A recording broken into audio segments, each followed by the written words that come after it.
રાજકોટ જિલ્લાની હદમાં ફરી એકવાર સિંહની હાજરી જોવા મળી। રાજકોટ તાલુકાના ઉમરાળી, હલેન્ડા, ડુંગરપુર, ખારચિયા, સરદાર, ભાયાસર, પાડાસણ ગામમાં 3 સિંહની હાજરી નોંધાઈ। ગ્રામ્ય વિસ્તારમાં અત્યાર સુધીમાં સિંહે 20 પશુઓનું મારણ કર્યું છે અને માલધારીઓમાં તેને કારણે ભય છે, તો ખેડૂતો પણ ખેતરે જતા ડરી રહ્યા છે। વન વિભાગની ટીમ હાલ સિંહની ગતિવિધિ પર નજર રાખી રહી છે, તો બીજી તરફ માલધારીઓ આ વિસ્તારમાંથી સિંહને પકડી ગીરમાં છોડી દેવાની માંગ કરી રહ્યા છે।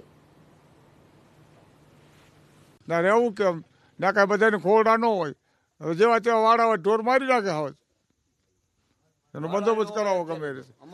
અમારા માલને છૂટા જ હોય હાવ। હવે રાતે નીંદ હોય, સરવાઈ જવું પડે વીડમાં, કરવું હું ક્યાં ઊભા રાખો? ઢોરનું વાવડ તો મળી ગયા, 10-15 ઢોર મારી નાખ્યા આટલામાં 7-8-10 હજી સામાનમાં ઘૂમે। 1.5 લાખની ભેં હોય, 2 લાખની, અને નકરા 30,000 આપે તો અમારે ખાવું શું? અમારે કયો આ ગુજરાન શેમાં આકે માણા?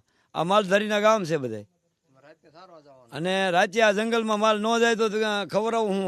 અમારે જવું તો પડે જ, એટલે એને તમે હવજનો ગમે એ કંઈક બંદોબસ્ત કરો।